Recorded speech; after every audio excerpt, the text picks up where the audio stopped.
This podcast is intended for a mature audience. Listener discretion is advised.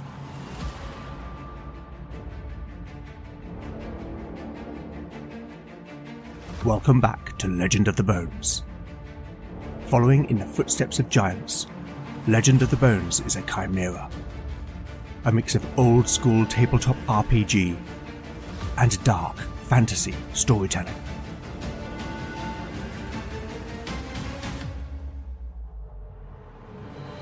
As its name might suggest, in Legend of the Bones the dice rule. There'll be no rerolls, no fudging the dice, no metacurrency. The roll of the bones will determine the character's destiny, and no one will be spared their fate. None shall escape the destiny of bone.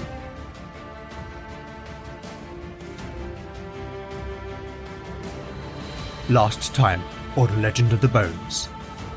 In the wake of the assassination attempt on Cadfael, the companions had followed the trail of breadcrumbs to the monastery's brewhouse, where their suspect, Brother Aldwyn, had been previously seen taking hemlock.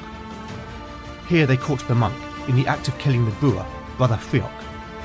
Aldwyn fled the scene, and Beric gave chase. During the pursuit, Talion shot the monk several times, but even so, Beric had a hard time keeping up, given the encumbrance of his armour. Finally, the warrior was able to trip Aldwyn with a stick, resulting in the monk's capture. Later, in the monastery's chapel, Abbot Wiglaf was leading evening prayers when the ceremony was interrupted by the companions, who entered uninvited with the captured Aldwyn. Wiglaf was outraged, ranting insults until Canute threatened the abbot into silence. Lena revealed that Aldwyn was a member of the Brethren of the Purifying Light, exposing the assassin's tattoo as proof of his allegiance, and proceeded to publicly accuse Aldwyn and Wiglaf with conspiracy to murder. Wiglaf refuted the claims as nonsensical until the cleric produced a letter from the abbot to Aldwyn, instructing the assassin to kill Cadfael. Ranulf confirmed that the letter was written in the abbot's hand, causing much consternation among the assembled monks. Wiglaf vehemently denied the evidence, hurling a tirade of abuse at Ranulf and then at Lena, who struck the abbot into silence. At that moment, Cadfael, along with Brannock, emerged from the crypt. The older monk calmed the congregation, and Brannock laid charges against Wiglaf, instructing the abbot that he would be taken to Dravance to face trial. Cadfael then thanked the companions, but impressed upon them that they must stop the fanatical cleric, Reynard of Harburg, lest the land and the lives of ordinary folk be torn asunder.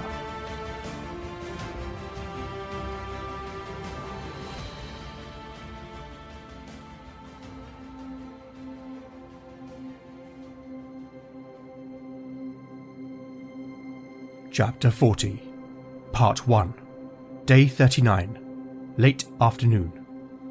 Party status: Beric, 37 out of 37 hit points. Lena, 26 out of 26 hit points. Valen, 17 out of 17 hit points. Talion, 21 out of 21 hit points. Canute, 24 out of 24 hit points. Jenna, 12 out of 12 hit points. Spells available: Valen has memorized Push, Shield, Soothe, Revive, and Clairvoyance. Talion has memorized Poetic Prose, Resolve, and Pitch. Lena can pray for 2 first-level miracles and 2 second-level miracles. Jenna can pray for 1 first-level miracle. Beneath the veil of an overcast sky, the Uvadraka's bow cut through the green-grey water of the Bay of Sorrows, pushed ever forward by a warm southeasterly breeze. Having said their farewells to Brannock and Cadfael, the companions had left the Blessed Isle on the morning tide, heading northeast along the western coast of the Penglanau Peninsula.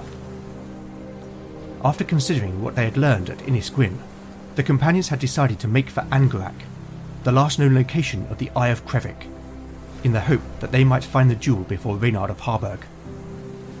The old watchtower lay to the east of the peninsula, and whilst the journey by sea was the greater distance, a trek over land would have taken far longer, and it would have meant Canute abandoning the Uvadraka and its crew.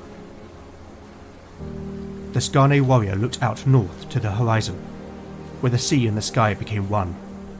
a seamless embrace of two worlds. He gazed upon the vast expanse, dancing as it was in sombre hues to the rhythm of every crest and trough. The dark waters evoked in him the memory of home, where the fathomless, ice-filled sea was the dominion of behemoths and leviathans. It had been several years since he had sailed the whale road of his homeland, and part of him wondered if he would ever do so again. "I miss it also," Beric announced, as if reading Canute's mind. The big warrior had been standing alongside him on the steering platform. "Aye," Canute agreed, snapping out of his reverie. "But there is nothing there for me now," Beric added ruefully. "I suppose I miss what I had, not what I left." "Where was home?" "A village, in Wessex, a place called Arnfeld." "I've heard of it," Canute said, much to Beric's surprise. "You've heard of Arnfeld?" the big man asked incredulously. "Aye, from my father's cousin, Jarl Einar." Beric's interest was piqued, not least because that name, Einar, had been spoken by the spirit he encountered in Kerodu. "How did he know my village?" The Skarne warrior glanced over at Beric. "Even before my trial of manhood, I was permitted to sit with the warriors in the mead hall. At that time, neither my father nor Einar were yet Jarls. They were like brothers, and Einar would oft stay with us," Canute explained, then gave a small chuckle at the memory. "Whenever Einar was drunk, which was often, he would fall into a melancholy and confess his love for some sass girl that he had humped while on a trading voyage with his father." "Let me guess," Beric interrupted. "The girl lived in Arnfeld." "Aye," Canute confirmed. "My father would always mock Einar, tell him he was going soft for pining over a peasant girl he had only met once, but it always struck me that Einar genuinely loved her. He has never forgotten her and speaks her name still." "So Einar lives?" Beric probed, a notion forming in his mind. "Aye, last I heard, though it has been several years since I've had word of him." "What was the girl's name?" This question caused Canute to look quizzically at Beric. "Brea." Beric half smiled, and Canute wondered what he was thinking. "She was my mother, though I knew her not. My aunt who raised me said that she had died when I was but a babe." Canute laughed and slapped Beric on the back. "Well, cousin," he stressed that word. "now we know why you fight like a Skarne." But Canute's joviality at this revelation was short-lived. His laughter died on his lips as they rounded a headland, exposing a small cove. There was a beach, and beyond a cluster of buildings, including what looks like a large church. Beric followed the Skarne's gaze. "What is that place?" "That," Canute replied, "is Enys, the place where my father died."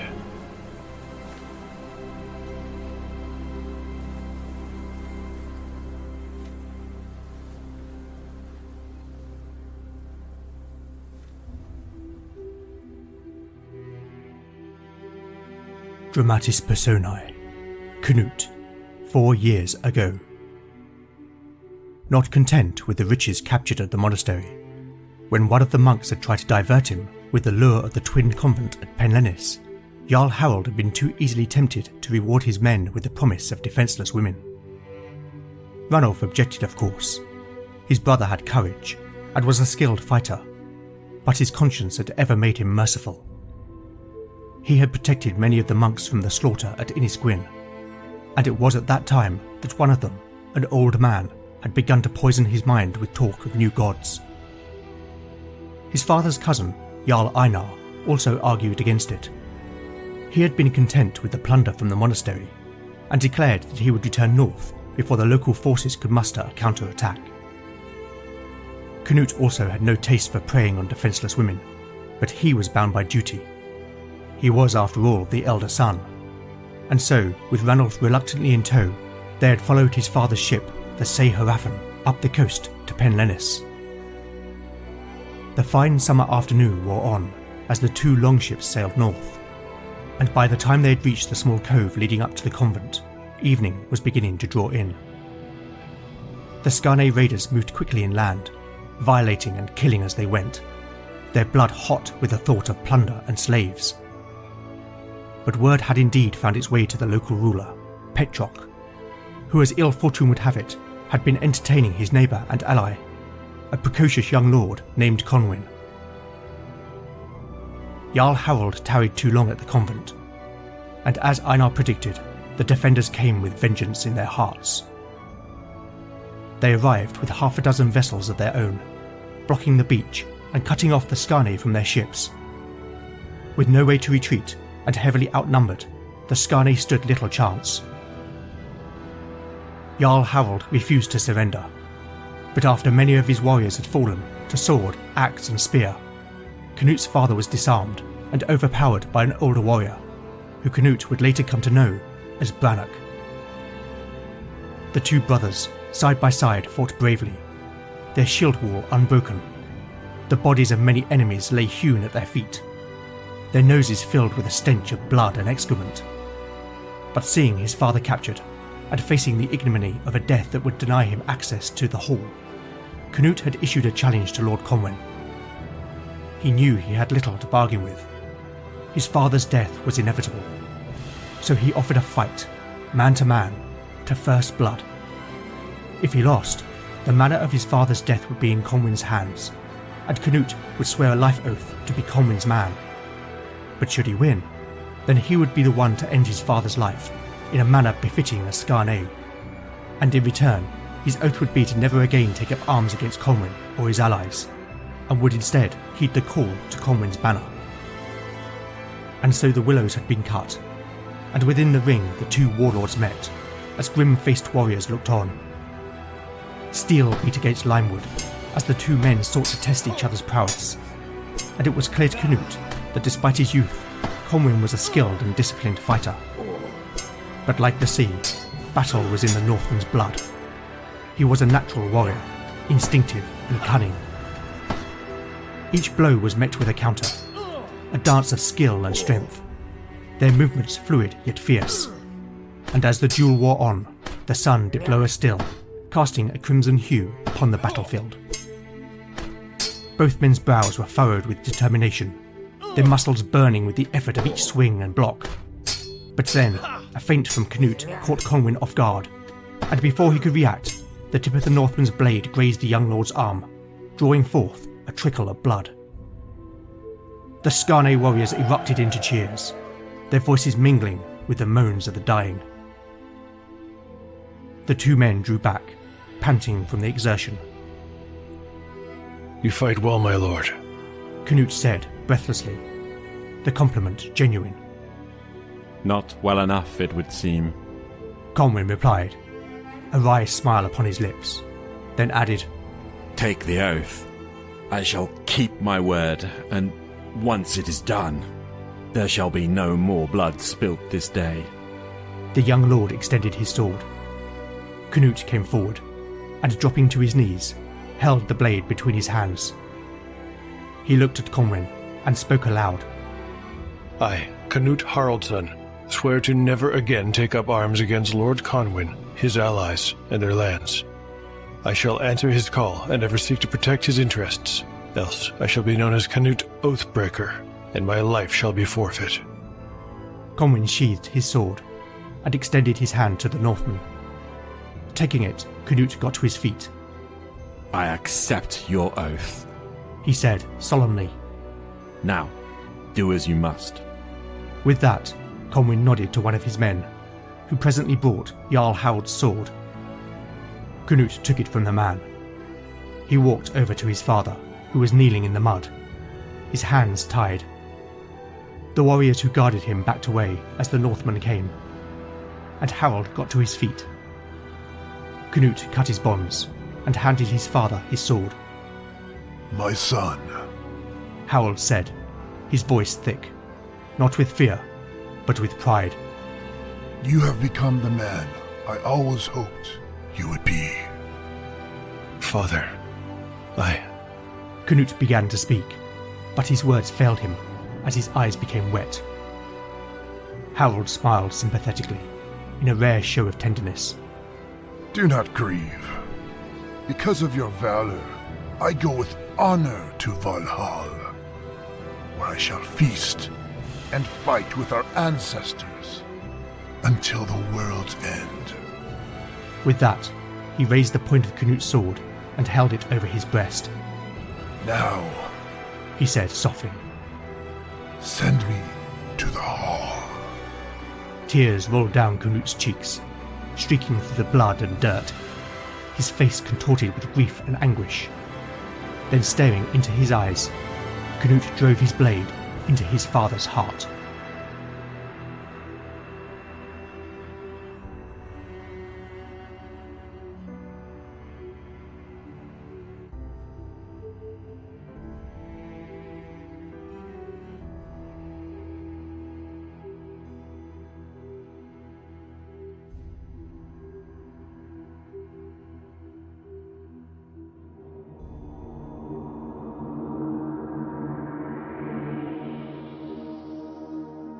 So the companions are en route to the Tower of Angarak in an attempt to recover the Hellstone known as the Eye of Krevik.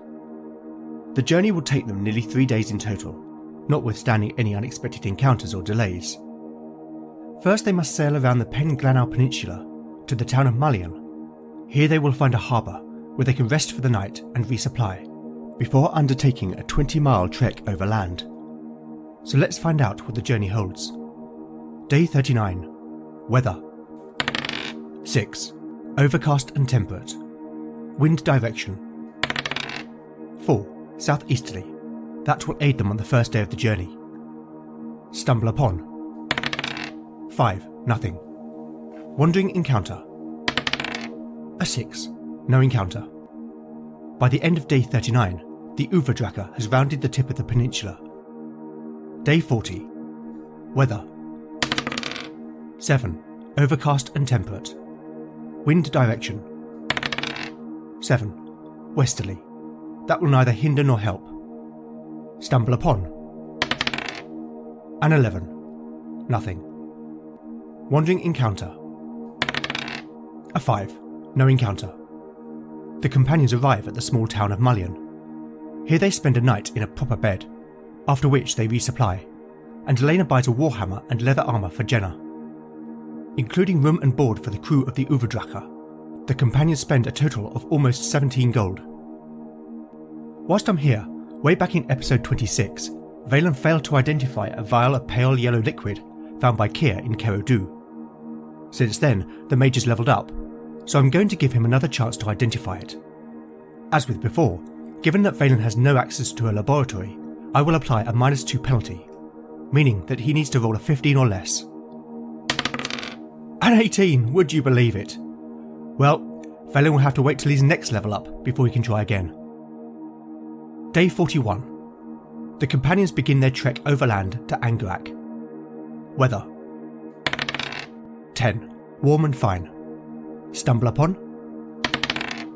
A 12. Nothing. Wandering encounter. 5. No encounter. Okay then.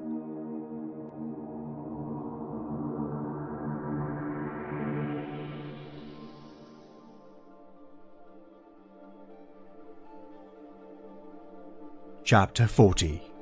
Part 2. Day 41. Late morning. Party status. The party status is unchanged. Sunlight dappled lazily through the verdant canopy of the woodland, where an abundance of tall spindly silver birch swayed gently in the warm summer breeze. The air was filled with the sound of nesting songbirds, and insects busying themselves among the foxgloves, columbine, and herb bobbet, whilst butterflies danced on the warm currents, their delicate wings adorned with hues of crimson, sapphire, and amethyst. After spending the night and resupplying in the fishing town of Mullion, the companions had left the Uvadraka and its crew that morning, and now made their way east towards Angarak. Little was known of the place, other than it used to be an old watchtower, standing ever vigilant for raiders who might threaten the nearby city of Porthcullen. But when it had ceased to be so, and how it came into the possession of the mage, Demelza, No one knew. Since losing 2 of his crew at Kerodu, Canute had been reluctant to ask again for volunteers, but Arn had petitioned his lord to allow him to come, and the Skarne warlord had agreed. Leaving Mullion, the land had risen sharply from the river valley in which the town sat, and after following the coastal path for some 7 or 8 miles, it changed course inland and through the woodland in which they now found themselves. It was here, despite their trials, that the companions could not help but feel a sense of solace in their surroundings. The wood felt ageless, a tranquil haven where time seemed to stand still, and the world beyond faded into insignificance. There was a magic about this place, but not a power wrought by mages. The peacefulness of the place caused Valen to be lost in thought. He remembered how his old master, Amos ap Howen, had tried to disenchant the Hellstone in his keeping, the Eye of Mordgren. Of course, Valen had no idea at the time the significance of the jewel, though he always felt drawn to the amulet in which it was set. He could sense it had power, but Amos had never told him how dangerous the jewel was, nor that one day he, Valen, had been marked to become its keeper. If the documents at Enys were to be believed, then the Hellstones each held a power related to one of the 5 dark gods. Lena had told him that Mordgren was the Lord of Hell, the Master of Darkness and Forbidden Knowledge, and that according to the Church of the Nine, he was responsible for unleashing magic into the world. Perhaps Mordgren had released the dark magic of sorcery, but this had no affinity with the hedgecraft of Valen's homeland. But at the same time, maybe simply being close to the jewel had affected him. He had felt for a long time that a shadow lay upon his soul, a darkness within, which, for a time, threatened to consume him. He looked over at Lena. The cleric was talking softly with Jenna, the sunlight shining off her auburn hair, making it glow like fire. It struck him then, at that moment, that there was no greater power than that which he felt for her. For like the enchanted moonstone in the vault of Enys, she was the light. She must have felt his gaze upon her, for she turned, her green eyes meeting his. Her lips parted in a smile which made her face light up. The thoughts of darkness instantly melted away. There was only her.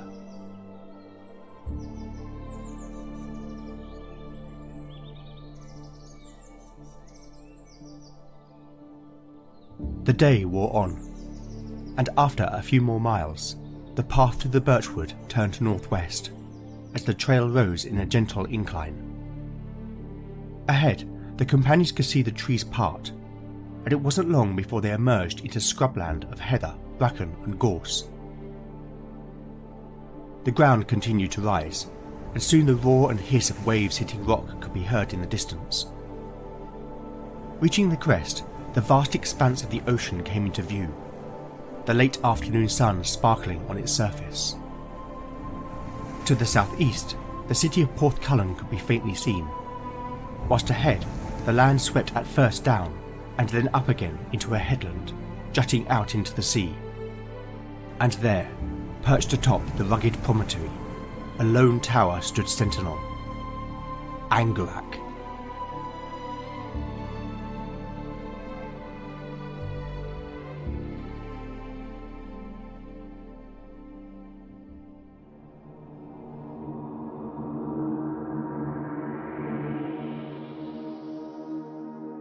Given Angarak is the closer of the 2 locations cited for the remaining Hellstones, it makes sense that the Brethren would have come here first. Despite his head start, no doubt Reynard would have spent time making preparations and gathering some of his followers, so there is a chance that the Brethren may be at the tower when the companions arrive. I'm going to ask the Oracle, are the Brethren at the tower? A 4. That's a yes but. I wonder, does that but mean that whilst the Brethren are here, that Reynard is not? A 5. That's a straight yes. So does that mean that Reynard has divided his followers, and that Reynard himself has gone south to Enys to recover the Eye of Selethra. A 1. That's a no and. That and is definitive, and is good news for the companions. But why has Reynard neither come to Angarak himself, nor sought the Eye of Selethra? I must admit, those results have thrown me a bit. Oh, I have an idea. I've got a copy of the Mythic GM emulator here somewhere. Let me just grab it off my shelf. Okay, so whilst I'm not using its oracle, I could roll on the random event table to give me a prompt.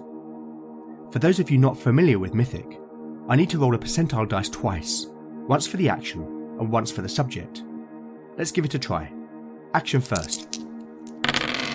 06. Triumph. Now the subject. 68. Rumour. Triumph of Rumour. Oh, okay, that gives me an idea. But needless to say, that whilst he has sent men to Angarak, Reynard's attention is temporarily diverted, and that could play to the companions' advantage.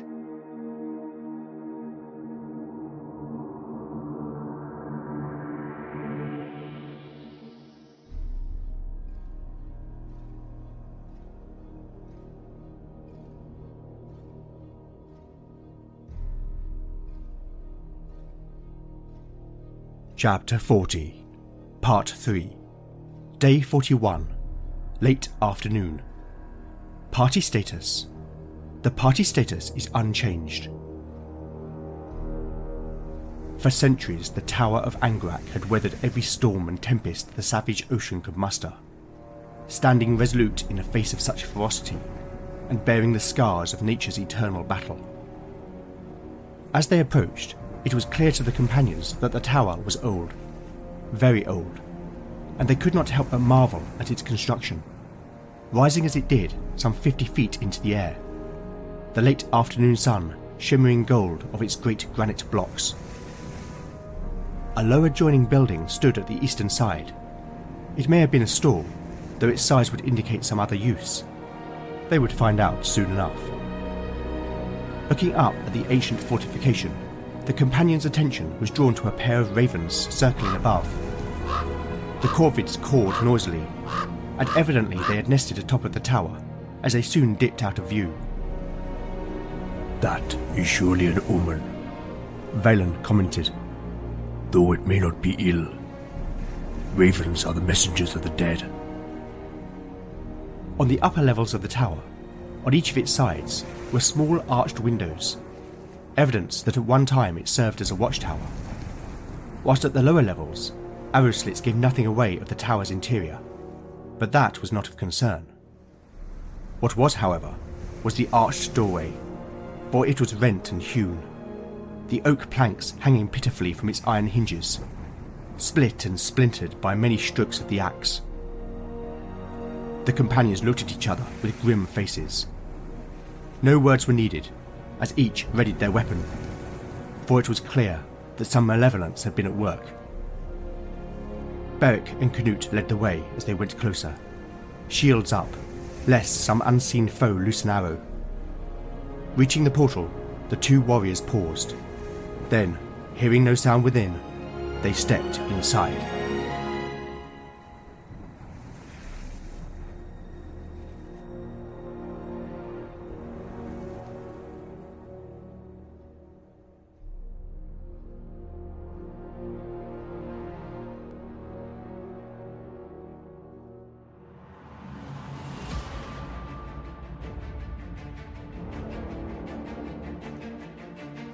Thank you for listening to Legend of the Bones.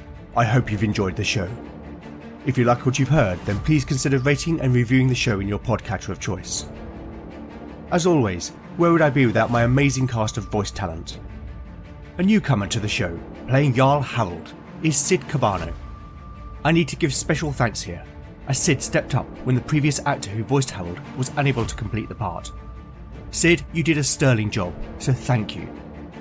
Cid has recently released an official expansion to Jon's One Shot in the Dark Rules Ultralight role-playing game, which is available on Drive-Thru RPG. Returning in the role of Lord Enys Conwyn is Che Webster.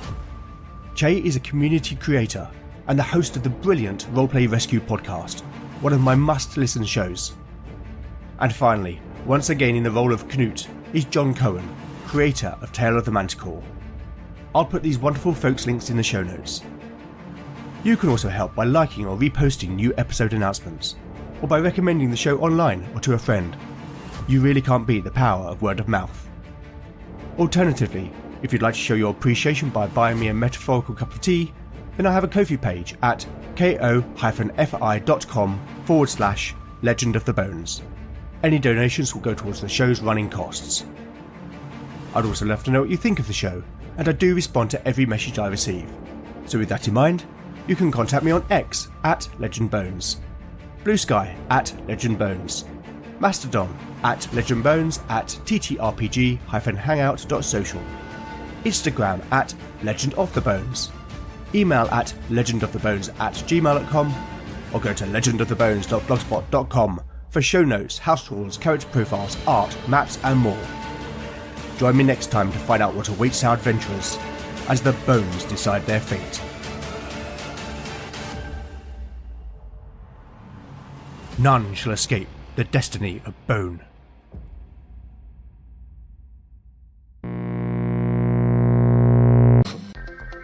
Who knows what evil lurks in the hearts of men? Turn your dial to find the frequency of the past. Captain Advice. Where the classic stories of mysteries, sci-fi, thrillers, and suspense are found waiting to be heard once again. Another case for Nick Carter, Master Detective. You'll find a variety of those stories here, in their original form, where each episode takes you to another place or time. The Man of Bronze, Doc Savage. But only when you find the mystery frequency. Available everywhere.